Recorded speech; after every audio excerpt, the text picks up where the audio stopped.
সাইয়েদনা মুসা আলাইহিস সালাম তার চাচাতো ভাই কারণকে বলেছিল সম্পদের যাকাত দাও। এ সম্পদ আল্লাহ দিয়েছে। কারণ বলে আল্লাহ দেয় না, ইন্নামা উতিতুহু আলা ইলমিন ইনদি, আমি আমার ইন্টেলেক্ট, আমার সৃজনশীলতা, আমার বুদ্ধিমত্তা খাটিয়ে সম্পদ উপার্জন করেছি, আমি যাকাত দিব না। মুসা আলাইহিস সালাম বললেন তাহলে আযাবের অপেক্ষা করো। কারণ বলল পারলে আযাব নিয়ে আস। রব্বুল আলামিন বললেন ফাখাসাফনা বিহি ওয়া বিদারিহিল আরদ, ও মুসা নিরাপদ দূরত্বে তুমি সরে যাও, আমি এখনই কারুনকে তার সব সম্পদ সহ জামিনের মধ্যে দাবিয়ে দেব। কারণ তার সম্পদ সহ জামিনে দেবে যেতে লাগলো। আমি জায়গাটা নিজে দেখে এসেছি। মিশরের রাজধানী কায়রো থেকে 120 কিলো দূরে ফাইউম নামে একটা জেলা আছে, ওই জেলায় বাহাইরা কারুন, কারুনের সব সম্পত্তি আল্লাহ জামিনে দাবিয়ে দিয়েছে।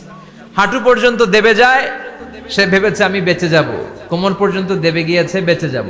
গলা পর্যন্ত যখন দেবে গিয়েছে আর বাঁচার সুযোগ নাই। কারণ কয় মুসা সব সম্পত্তি তোরে আর তোর আল্লাহরে দিয়ে দিলাম, আমারে বাঁচা, আমারে বাঁচা, আমি তওবা করলাম। তখন কি তওবার সময় আছে? কথা কন, বাদাল গারগারা, মালাকুল মাউত যখন দেখে ফেলবেন তখন তওবার সুযোগ আছে। ফেরাউনেরও একই দশা। লোহিত সাগরের পানি খেতে খেতে ফেরাউনের পেটটা যখন এত বড় হয়ে যায়, ফেরাউন হাত তুলে বলে আনা মিনাল মুসলিমিন, আমি মুসলমান। আমি, এটা কোরআনের আয়াত কিন্তু, আনা মিনাল মুসলিমিন, বনি ইসরাইলরা যে আল্লাহর উপর ঈমান এনেছে, আমিও ফেরাউন সে আল্লাহর গোলাম। আল্লাহ বলে দ্য টাইম ইজ আপ, সময় শেষ, এখন তোমার ঈমান কবুল করা হবে। তার মানে বাদাল গারগারা তওবা কবুল হয় না। এই মৃত্যুর গড়গড়ানি আসার আগ পর্যন্ত চোখের পানি ছেড়ে যদি আল্লাহর কাছে ক্ষমা চান, জীবনের সব গুনাহ মাফ করে দিবে কে? শয়তান আল্লাহরে বলল মাবুদ এত জান্নাত বানিয়ে কি লাভ, আপনার একটা বান্দারও জান্নাতে ঢুকাতে পারবেন না। আমারে বানিয়েছেন জাহান্নামী, আমি আমার সর্বোচ্চ চেষ্টা দিয়ে আপনার সবগুলা বান্দারে জামাতে জাহান্নামে নিয়ে একসাথে ঢুকবো। পারলে জাহান্নাম আরো কয়েকটা বাড়িয়ে বানান। আল্লাহ বললেন কেন কেন? শয়তান বলে লা আকুদান্না লাহুম সিরাতাকাল মুস্তাকিম, আপনার বান্দা তাফসীর মাহফিলে কোরআন শুনতে যেতে চাইবে, ধোঁকা দিয়ে আমি মদের আড্ডাখানায় নিয়ে যাব। ওয়ালা তাজিদু আকসারাহুম শাকিরিন, একটারেও জান্নাতে ঢুকাতে পারবেন না। চ্যালেঞ্জ দিলাম। আল্লাহ বলল শয়তান তুই আমারে চ্যালেঞ্জ দেস, আমি তো সব রাজার বড় রাজা, মহারাজা, আমার সাথে তো কেউ চ্যালেঞ্জ দিয়ে টিকতে পারে না। চিল্লা এখন ঠিক কিনা? শয়তান তুই চ্যালেঞ্জ দিলি, আমিও তোর চ্যালেঞ্জ নিলাম। ওয়া ইজ্জতি ওয়া জালালি ওয়া ইরতিফাই মাকানি, আমার ইজ্জতের কসম, আমার জালালিয়াতের কসম, আমার মহানত্বের কসম, আমার ক্ষমতা আর দাপটের কসম, আজীবন আমার বান্দা গুনাহ করবে, পাপ করবে, অন্যায় করবে, কোন এক তাফসীর মাহফিলে এসে চোখের পানি ছেড়ে যখন ক্ষমা চাইবে, আমি জীবনের সব গুনাহ মাফ করে দেব। আমি আমার বান্দার জীবনের সব গুনাহ মাফ করে দিয়ে জান্নাতে ঢুকায় দেব। তখন তুই কি করবি? লা আগফিরান্না লাহুম মা দামু ইস্তাগফিরুনি, যতক্ষণ আমার বান্দা আমার কাছে ক্ষমা চাইবে, আমি আমার বান্দার জীবনের সব গুনাহ মাফ করে দেব। সুবহানাল্লাহ পড়ে। এজন্য রব্বুল আলামিন বলেন ইয়া আইয়ুহাল্লাযীনা আমানু তুবু ইলাল্লাহি তাওবাতান নাসুহা, তওবার মতো তওবা করো।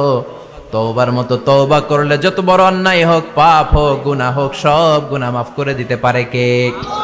সাইয়েদনা আদম আলাইহিস সালাম ভুল করলেন, শত শত বছর কাঁদলেন। আল্লাহ বললেন ও আদম কিছু বাক্য তোমারে শিখিয়ে দে, এই বাক্য দিয়ে তুমি আমার কাছে তওবা করো, তোমার তওবা কবুল করে নেব।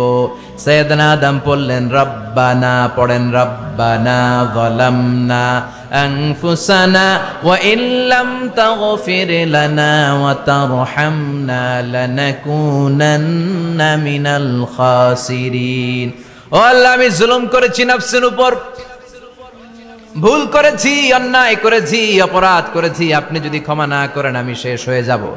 লানাকুনান্না মিনাল খাসিরিন, আমি ক্ষতিগ্রস্তদের মধ্যে শামিল হয়ে যাব। ঠিক কি না? এই আয়াত দিয়ে, এই দোয়া দিয়ে যখন সাইয়েদনা আদম তাওবা করলেন, মুহূর্তেই তাওবা কবুল করে নিয়েছে কে? আমরাও যদি পাপ করি, অন্যায় করি, আমাদেরও পাপগুলো মোচন করার একজন আছে না নাই? তিনি গাফিরিয যামব কাবিলিত তাওব, ওনার কাজই হচ্ছে গুনাহ মাফ করা। শয়তানের কাজ ওয়াসওয়াসা দেওয়া, আমাদের কাজ পাপ করা, ওনার কাজ মাফ করা। আল্লাহ ডেকে বলে গোলাম তোরা যদি পাপ না করতি, আর বারবার মাফ না চাইতি, তাহলে তোদেরকে ধ্বংস করে দিয়ে জমিনের বুকে এমন একটা জাতি আমি বানাতাম যারা পাপ করতো আর মাফ চাইতো, আর আমি মাফ করতাম। সুবহানাল্লাহ পড়েন। মাফ করতে আল্লাহর বড্ড ভাল লাগে, চোখের পানি দেখতে আল্লাহর বড্ড ভাল লাগে, কায়মন বাক্যে কেউ দোয়া করছে এই দৃশ্য দেখতে আল্লাহর ভালো লাগে, চিল্লায় বলেন সুবহানাল্লাহ। এজন্য পাপ আমাদের যত বড় হোক আমাদের জন্য মাফ আছে না নাই? দুইটা সময়ে তাওবা কবুল হয় না। এক নাম্বার হলো বাদাল গারগারা, মালাকুল মাউতকে দেখে ফেলেছেন, রূহ ধরে টান দিবে, তখন তাওবা করলে কবুল হবে। আরেকটা হচ্ছে বাদা তুলুই শামসি মিন মাগরিবিহা, কিয়ামতের আগ দিয়ে সূর্য আর পূর্ব দিক থেকে উদিত হবে না, এটা পশ্চিম দিক থেকে উদিত হবে, তখন তওবা করলে কবুল হবে। তখন তওবার দরজাকে বন্ধ করে দিয়েছে কে? এজন্য আমরা যে কোনো পাপই করি না কেন, পাপ হয়েই যেতে পারে, আশা হারানোর কারণ নাই। Never lose hope, never give up. মুমিন কখনো আশা হারায় না, মুমিন কখনো নিরাশ হয় না।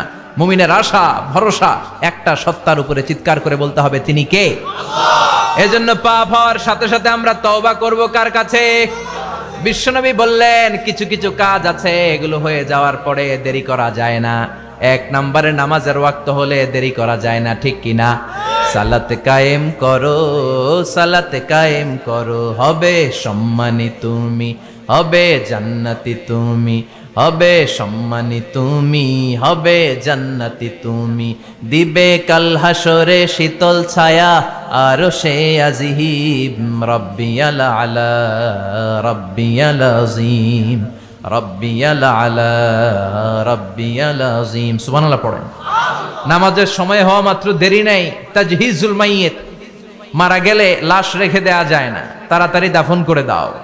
নামাজের সময় হলে নামাজ পড়ো, দেরি করো না। মানুষ মারা গেলে দাফন করতে দেরি করো না। বান্দা যদি পাপ করে ফেলে তওবা করতে দেরি করো। এজন্য পাপ করার সাথে সাথে তওবা করার দরকার আছে না নাই? এখন তওবা যে করব কোন সিস্টেমে করব? কোন সিস্টেমে? ভুল হওয়া মাত্রই আপনি অনুতপ্ত হয়ে চোখের পানি ছেড়ে আল্লাহর কাছে মাফ চান, আল্লাহর কাছে ক্ষমা চান, এটার নামই তওবা। আমাদের দেশে হুজুরাই না তওবা পড়ায়, আছে না নাই? আনন্দপুরে এগুলা নাই, আছে না? কয় ইমাম সাহেবরে নিয়ে আয়, খতিব সাহেবরে নিয়ে আয়, হাফেজ সাহেব হুজুরের নিয়ে আয়, তওবা পড়া। না, তওবা পড়ানো লাগে না, আপনার নিজের তওবা আপনি নিজেই পড়বেন। আপনি অনুতপ্ত হয়ে চোখের পানি ছেড়ে আপনার আল্লাহরে ডাক দেন, ডাক দেয়া মাত্র তিনি সাড়া দেবে, চিল্লায় বলেন ঠিক কি না? উলামা ইকরামরা তওবার 5টা শর্ত আরোপ করেছে। এই 5টা শর্তের আলোকে যদি তওবা করেন মুহূর্তের মধ্যেই তওবা কবুল করে নেবে কে? আল্লাহ।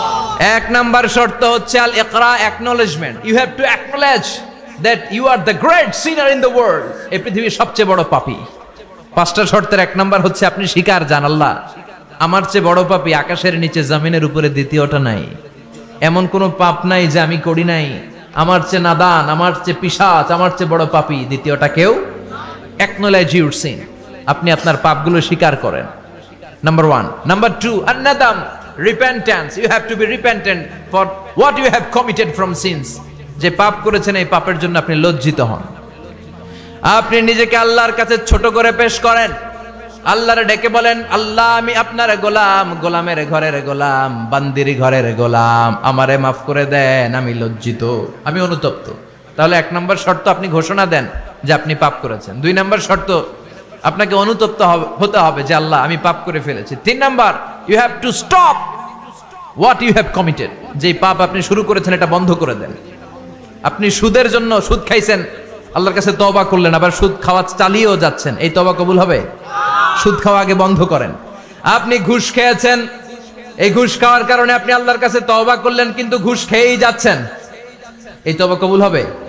3 নাম্বার হচ্ছে you have to stop what you have committed. আপনি যেই পাপ করেছেন এটাকে বন্ধ করেন। 4 নাম্বার শর্ত, you have to hate what you have committed. আপনি যেই পাপটা করেছেন এটাকে মন থেকে ঘৃণা করেন, ওইটারে মন থেকে ঘৃণা করতে হবে। 5 নাম্বার শর্ত হচ্ছে you have to determine that you never repeat this sin again. আল্লাহর কাছে ওয়াদা দেন, কমিটমেন্ট দেন যে আল্লাহ পারতপক্ষে আমার জীবনে আর এই কাজটা করব। এই 5টা শর্তের আলোকে তওবা করলে কবুল করবে কে? আল্লাহ। 1 নম্বরে স্বীকার জান আল্লাহ আমি পাপী। 2 নম্বরে অনুতপ্ত হন। 3 নম্বরে পাপ কাজটা বন্ধ করে দেন। 4 নম্বরে ওই পাপ কাজটাকে মন থেকে ঘৃণা করেন। 5 নম্বরে আল্লাহর কাছে ওয়াদা দেন আর জীবনেও এই পাপ করব না। এই 5টা শর্তের আলোকে যদি তওবা করেন আপনার তওবা কবুল করে নিবে কে? এজন্য যত পাপ যত অন্যায় আমরা করি না কেন আমাদের এই পাপগুলো অন্যায়গুলো ক্ষমা করার একজন আছে না নাই? তিনি কে? এজন্য সব সময় তওবা করতে রাজি আছেন তো? প্রতিদিন শত শতবার তওবা করতে রাজি আছেন? প্রতিদিন শত শতবার ইস্তেগফার পড়তে রাজি আছেন? বিশ্বনবী প্রতিদিন 70 বারেরও বেশি ইস্তেগফার পড়তেন। শুধু টয়লেটে যে মুহূর্তে থাকতেন ওই মুহূর্তে পড়তেন না, টয়লেটে ঢুকার মুহূর্তে বিশ্বনবী ইস্তেগফার পড়তে পারতেন না, তাই টয়লেট থেকে বেরোয়েই তিনি ইস্তেগফার পড়তেন। তিনি পড়তেন গফরানাক। কি পড়তেন? গফরানাক মানে হলো আস্তাগফিরুল্লাহ। গফরানাক মানে কি? গফরানাক মানে আল্লাহ আমি আপনার ক্ষমা চাই, মানে আস্তাগফিরুল্লাহ। আবার বিশ্বনবী বলতেন মান লাযামাল ইস্তিগফার জাআলাল্লাহু লাহু মিন কুল্লি দিকিন মাখরাজা। যে ব্যক্তি সব সময় ইস্তেগফারের সাথে লেগে থাকে তাকে সব সময় বিপদ থেকে মুক্তি দিবে কে? আমাদের জীবনে বিপদ আছে না নাই? কত ধরনের বিপদ। যে কোনো সময় অসুস্থ হয়ে যেতে পারি, যে কোনো সময় দুর্ঘটনার কবলে পড়তে পারি, যে কোনো সময় গুম হয়ে যেতে পারি। কথা কন, এদেশে গুম টুম নাই মনে হয়, ক্রস ফায়ার নাই। কে কোন সময় গুম, কে কোন সময় নাই, কোনো ঠিক নাই। আল্লাহ বিশ্বনবী বললেন মান লাজিমাল ইস্তিগফার জাআলাল্লাহু লাহু মিন কুল্লি দিকিন মাখরাজা। সব সময় যে ইস্তিগফারের সাথে আঠার মতো লেগে থাকবে আল্লাহ তাআলা তাকে বিপদ থেকে সব সময় মুক্তি দান করবেন। সুবহানাল্লাহ পড়েন। 2 নম্বরে বিশ্বনবী বললেন অমিন কুল্লি হাম্মিন ফারাজা। ওই ব্যক্তিকে রব্বুল আলামিন সব ধরনের দুশ্চিন্তা থেকে মুক্তি দিয়ে দিবেন। আমাদের জীবনে দুশ্চিন্তা আছে না নাই? টেনশন নাই কার কার? হাত তোলেন তো। যে হুজুর আমার কোনো টেনশন নাই। আপনার টেনশন নাই, মাশাআল্লাহ। বাসার টেনশন, মরার টেনশন, কবরের টেনশন, ক্যারিয়ারের টেনশন, বিদ্যুৎ বিলের টেনশন, গ্যাসের বিলের টেনশন, বাড়ি ভাড়ার টেনশন আছে না নাই? বিশ্বনবী বললেন টেনশন ছাড়া মানুষ নাই। সব সময় 18 মতো যে ইস্তেগফারের সাথে লেগে থাকবে তাকে টেনশন মুক্ত করে দিবে কে? 3 নাম্বার ওয়ারযুকহু মিন হাইসু লা ইয়াহতাসিব। এমন জায়গা থেকে আল্লাহ তাআলা রিজিকের ব্যবস্থা করে দিবেন সে কল্পনাও করতে পারবে না। আমি নিজে এটার প্রমাণ পেয়েছি। অনেক অনেক সময় আমি কল্পনাও করি নাই যে এখান থেকে আমার রিজিকের ব্যবস্থা হতে পারে। এমন পরিমাণে রিজিকের ব্যবস্থা এসেছে 2 হাতে নিয়েও কুলাতে পারি নাই। এজন্য সব সময় চলতে ফিরতে উঠতে বসতে ইস্তেগফারের সাথে লেগে থাকার দরকার আছে না নাই? আবার বিশ্বনবী বললেন সদা সর্বদা যারা সব সময় ইস্তেগফার পড়বে আল্লাহর পক্ষ থেকে কোনো আযাব গজব তাদের উপর পাকড়াও হবে না। ওয়া মা কানাল্লাহু মুআযযিবাহুম ওয়া হুম ইস্তাগফিরুন। সুবহানাল্লাহ। যতক্ষণ তুমি ইস্তেগফার পড়বে আল্লাহর পক্ষ থেকে প্রোটেকশন আছে না নাই? তাহলে 4টা জিনিস পেলেন। 1 নম্বরে বিপদ থেকে মুক্তি দিবে কে? টেনশন মুক্ত করে দিবে কে? রিজিকের ব্যবস্থা করে দিবে কে? আল্লাহর আযাব আর গজব থেকে আপনার হেফাজতে রাখবে কে? ইস্তেগফার পড়ার 5 নাম্বার ফজিলত হচ্ছে সব সময় ইস্তেগফার পড়লে আপনি মুস্তাজাবুদ দাওয়া হয়ে যাবেন। কি হয়ে যাবেন? মানে দোয়া করলেই কবুল করবে কে? মুস্তাজাবুদ দাওয়া। এই টার্মিনোলজি, এই পরিভাষাটাকে আজকে প্রথম শুনলেন? খেয়াল রাখবেন। মুস্তাজাবুদ দাওয়া মানে এমন ব্যক্তি যেই ব্যক্তি দোয়া করতে দেরি কিন্তু দোয়া কবুল হতে দেরি হয়। হাত তুলে দোয়া করতে দেরি, মুহূর্তেই দোয়া কবুল করে নেয় কে? আপনি যদি সব সময় ইস্তেগফারের আমলটা করেন আপনার মুস্তাজাবুদ দাওয়া বানিয়ে ফেলবে কে? বিশ্বনবী সালাম ফিরিয়ে আওয়াজ করে পড়তেন আল্লাহু আকবার। 3 বার পড়তেন আস্তাগফিরুল্লাহ, 33 বার সুবহানাল্লাহ, 33 বার আলহামদুলিল্লাহ, 33 বার আল্লাহু আকবার। এরপরে পড়তেন লা ইলাহা ইল্লাল্লাহু ওয়াহদাহু লা শারীকা লা লাহুল মুলকু ওয়া লাহুল হামদু ওয়া হুয়া আলা কুল্লি শাইইন কাদির। সুবহানাল্লাহ পড়েন। একবার আয়াতুল কুরসি পড়তেন। মান খারাপ আয়াতুল কুরসি দুবুরা কুল্লি সালাতিন মাকতুবাতিন লাম ইয়ামনাহু মিন দুখুলিল জান্নাতি ইল্লাল মাউত। আয়াতুল কুরসি মুখস্থ না সবার? প্রত্যেক ফরজ সালাতের পরে কেউ যদি একবার আয়াতুল কুরসি পড়ে তার জান্নাতে ঢোকার ক্ষেত্রে আর কোনো বাধা নাই, একটা জিনিস ছাড়া, সেটা হলো মরণ, মৃত্যু। লোকটা মরে না তাই জান্নাতে যায় না, মরলেই জান্নাতি। আয়াতুল কুরসি পড়বেন তো? সালাত শেষে বিশ্বনবী বলতেন আল্লাহুম্মা ইন্না নাসআলুকাল হুদা ওয়াত তুকা ওয়াল আফাফা ওয়াল গিনা আল্লাহুম্মা আ'ইন্না আলা যিকরিকা ওয়া শুকরিকা ওয়া হুসনি ইবাদাতিক আল্লাহুম্মা লা মানিআ লিমা আ'তাইতা ওয়া লা মু'তিয়া লিমা মানআতা ওয়া লা ইয়ানফা'ু যাল জাদ্দি মিনকাল জাদ। আল্লাহুম্মা হাব্বিব ইলাইনাল ঈমান ওয়া যায়্যিনহু ফি কুলুবিনা ওয়া কাররিহ ইলাইনাল কুফরা ওয়াল ফুসুক ওয়াল ইসয়ান ওয়াজআলনা মিনার রাশিদিন। সুবহানাল্লাহ পড়ে। অভাব নাই, সহি দোয়ার অভাব নাই, এগুলো থুইয়া বানায় বানায় আন্দাজে মান্দাজে দোয়া কালাম পড়ে। এজন্য মাসনুন যে দোয়াগুলো আছে এগুলো পড়বেন তো। সাইয়্যিদুল ইস্তিগফার মুখস্থ করবেন, কথা দিছেন তো, কথা দিছেন। কারা কারা মুখস্থ করবেন হাত তুলে আমারেন, আল্লাহর দেখান। রাজি আছেন মুসলমান? আল্লাহ সবাইকে কবুল করুন, আমরা পড়ি আমিন। আবার আল্লাহ বললেন ওয়াল মুস্তাগফিরিনা বিল আসহার, ওয়াল মুস্তাগফিরিনা বিল আসহার। আমার প্রিয় বান্দারা শেষ রাতে চোখের পানি ছেড়ে তাহাজ্জুদের নামাজে যায়, নামাজ ভিজায়, আর শেষ রাতে ইস্তেগফার পড়ে, ঠিক কিনা? তাহাজ্জুদের যায় নামাজে মরণ দিও প্রভু আমায়, একামতে দিনের কাজে কবুল করে নিও আমায়। সুবহানাল্লাহ পড়ে। যেই নবীর কোনো পাপ নাই, যেই নবীর কোনো অন্যায় হয় নাই, গুনাহ হয় না, ওই নবীকেও আল্লাহ ইস্তিগফার করার অর্ডার করেছেন। রব্বুল আলামিন বলেন ফাসাব্বিহ বিহামদি রাব্বিকা ওয়াস্তাগফিরহু ইন্নাহু কানা তাওয়াবা। ফাসাব্বিহ, নবী তাসবিহ পড়েন, বিহামদি রাব্বিকা, রবের নামে, রবের প্রশংসার তাসবিহ পড়েন, ওয়াস্তাগফিরহু, তার কাছে ক্ষমা চান, ইস্তিগফার পড়েন, ওয়াস্তাগফিরহু, ফাসাব্বিহ বিহামদি রাব্বিকা ওয়াস্তাগফিরহু। নবী আপনি ইস্তিগফার পড়েন। যে নবীর কোনো গুনাহ নাই, ওই নবীকে যদি আল্লাহ ইস্তিগফার পড়ার অর্ডার করতে পারেন, আমাদের ইস্তিগফার পড়ার দরকার আছে না নাই? প্রতিদিন কম করে 100 বার ইস্তিগফার পড়বো। কয়বার? চিল্লায় বলেন কয়বার? আওয়াজ করে সবাই আবার পড়েন আস্তাগফিরুল্লাহ, আর জোরে পড়েন আস্তাগফিরুল্লাহ। এজন্য পাপ হোক, অন্যায় হোক, শয়তানের ওয়াসওয়াসায় পড়ে নামাজ ছেড়ে দিয়েছি, মিথ্যা কথা বলেছি, আব্বা আম্মার সাথে বেয়াদবি করেছি, জুলুম করেছি, মুহূর্তেই চোখের পানি ছেড়ে 2 রাকাত নামাজ পড়ে তওবা করে ইস্তিগফার পড়ে ক্ষমা চাইবো কার কাছে? চিল্লায় বলেন কার কাছে? এগুলো হচ্ছে মুমিনের হাতিয়ার। এই তওবা, এই ইস্তিগফার, this is the weapon of believers. এগুলো বিশ্বাসীদের হাতিয়ার। তলোয়ার, ড্রোন হামলা, মিসাইল, AK-47 এগুলো আমাদের হাতিয়ার নয়। আমাদের আসল হাতিয়ার হচ্ছে তওবা, আমাদের আসল হাতিয়ার হচ্ছে ইস্তিগফার, আমাদের আসল ওয়েপন হচ্ছে জিকির। চিল্লায় বলেন ঠিক কিনা? আর জিকিরটা হতে হবে একজনের নামে। চিল্লায় বলেন তিনি কে? ওয়াজকুর রাব্বাকা ফি নাফসিকা তাদাররুআ ওয়া খীফা ওয়া দুনাল জাহরি বিল কওলি বিল গুদুমি ওয়াল আসাল ওয়া লা তাকুম মিনাল গাফিলিন।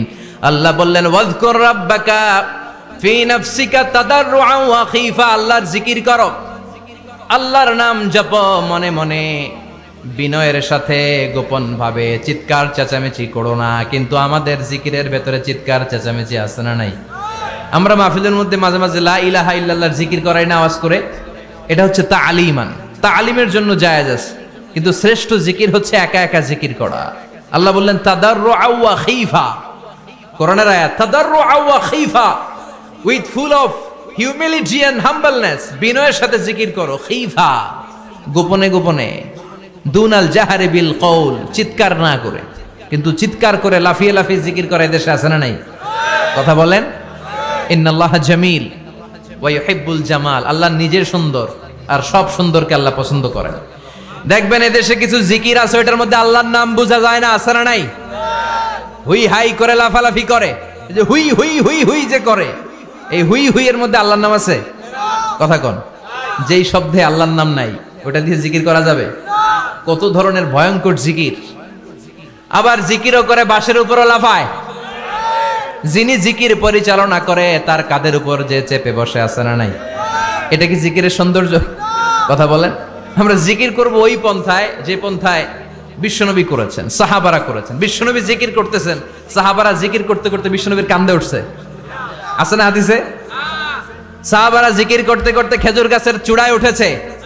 কথা বলেন। জিকিরের মধ্যে সৌন্দর্য আছে না নাই? এজন্য জিকিরের সৌন্দর্যগুলো অবলম্বন করে যেন আমরা আল্লাহরে ডাকতে পারি। চিল্লায় বলেন ঠিক কিনা?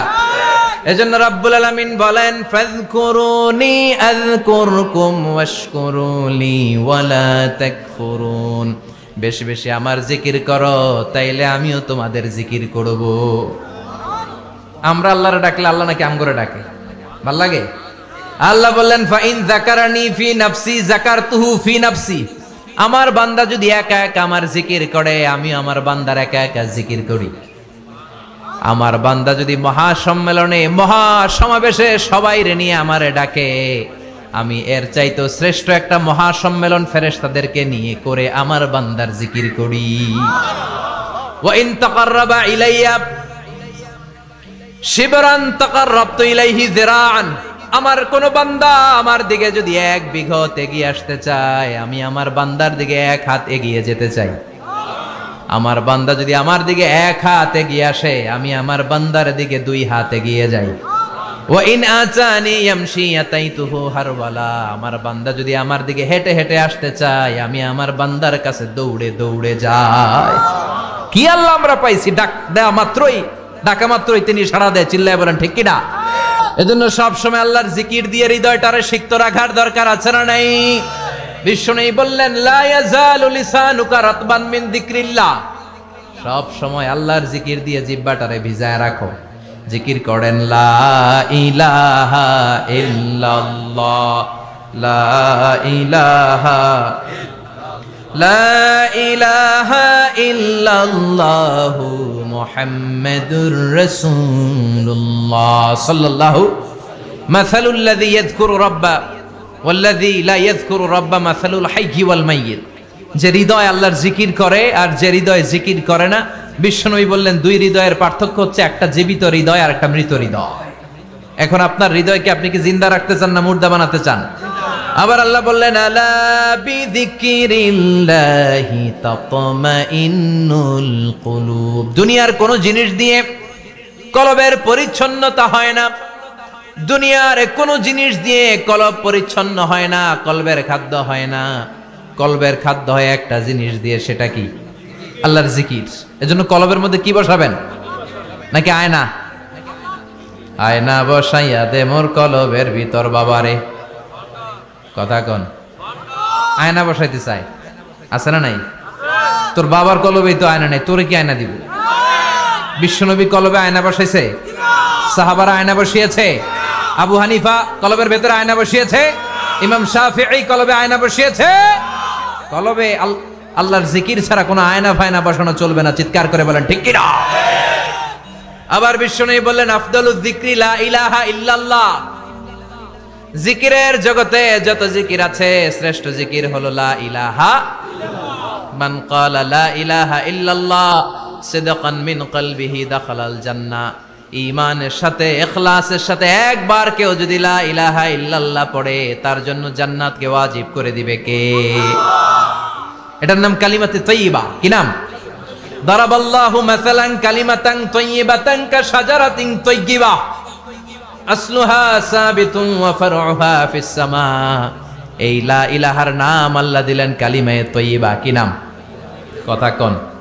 ঝিনুকের ভেতর লুকিয়ে থাকে যেমন মতি, কালমা শাহাদাতে আছে আল্লাহর জ্যোতি, কালমা শাহাদাতে আছে আল্লাহর জ্যোতি। পড়েন সবাই। ঝিনুকের ভেতর লুকিয়ে থাকে যেমন মতি, ঝিনুকের ভেতর লুকিয়ে থাকে যেমন মতি, কালমা শাহাদাতে আছে আল্লাহর জ্যোতি, কালমা শাহাদাতে আছে আল্লাহর জ্যোতি। সুবহানাল্লাহ পড়েন। তাহলে জিকিরের জগতে সবচেয়ে শ্রেষ্ঠ জিকিরের নাম, চিল্লায় বলেন কি নাম? সাইয়েদনা মুসা আলাইহিস সালাম আল্লাহর ডেকে বললেন মাবুদ। সহিহ ইবনে হিব্বান, মুস্তাদরেকে হাকিম, দুইটা সহিহ হাদিসের গ্রন্থে হাদিসটা এসেছে। সাইয়েদনা আবু সাঈদ আল খুদরি হাদিসের বর্ণনাকারী। বিশ্বনবী বললেন মুসা আলাইহিস সালাম আল্লাহর ডেকে বললেন আল্লাহ আল্লিমনি কালিমাতান আদউ বিহা, ও আল্লাহ এমন একটা স্পেশাল জিকির আপনি আমারে শিক্ষা দেন, এই জিকির দিয়ে আমি আপনারে ডাকবো। এই জিকিরটা জানবে শুধু আমি আর জানবেন আপনি, দুনিয়ার কেউ জানবে না। এমন একটা জিকির শিখান যে জিকিরটা কেউ জানে না, জানবে শুধু আমি আর জানবেন আপনি। কথা শুনতেছেন? প্রশ্ন করছে কে? হ্যাঁ, আল্লাহ প্রশ্ন করছে। প্রশ্ন করেছে কে? মুসা আলাইহিস সালাম। করেছে কার কাছে? শ্রেষ্ঠ একটা জিকির শিখায়া দেন যেটা শুধু আমি করবো আর কেউ করতে পারবে না। আল্লাহ বললেন মুসা পড়ো লা ইলাহা। মুসা আলাইহিস সালাম বললেন আল্লাহ জিজ্ঞেস করলাম কি আর কইলেন কি? লা ইলাহা ইল্লাল্লাহ এটা তো জাতীয় জিকির। কথা কন, এটা তো ইন্টারন্যাশনাল জিকির, এটা তো সবাই পারে। আমি তো চাইছি এমন একটা এক্সক্লুসিভ যেটা আপনি আর আমি ছাড়া কেউ জানে না, শুধু জানবেন আপনি আর আমি। আল্লাহ বললেন মুসা এর চাইতে শ্রেষ্ঠ জিকির আমার কাছে নাই। ও মুসা লাউ তাদাউ আস-সাব'উস সামাওয়াতি ওয়াল আরদ ফি কাফফা, সাত আকাশ সাত জমিন যদি এক পাল্লায় রেখে দাও, ওয়ালা ইলাহা ইল্লাল্লাহ ফি কাফফাতিন উখরা, লা ইলাহা ইল্লাল্লাহ যদি আরেক পাল্লায় রেখে দাও, লা রাজাহাত কাফফাতু লা ইলাহা ইল্লাল্লাহ, মুহূর্তের মধ্যে লা ইলাহার পাল্লা ভারী হয়ে যাবে রে মুসা। সাত আকাশ সাত জমিন হালকা হয়ে যাবে আর লা ইলাহা ইল্লাল্লাহর পাল্লাটা ভারী হয়ে যাবে। সুবহানাল্লাহ পড়েন। এজন্য সব সময় এই লা ইলাহার জিকির করতে রাজি আছেন তো? এখন আমরা এই লা ইলাহারে বানাইছি ভিক্ষার জিকির, আছে না নাই? একটা টাকা দিয়া যান আমি গরিব ইনসান, আখিরাতে সওয়াব পাইবেন পাহাড় সমান। একটা টাকা দিয়া যান আমি গরিব ইনসান। আর লা ইলাহার জিকির ভিক্ষার জিকির বানাইছি আমরা। কিন্তু এটা যে একটা বিপ্লবী বাণী,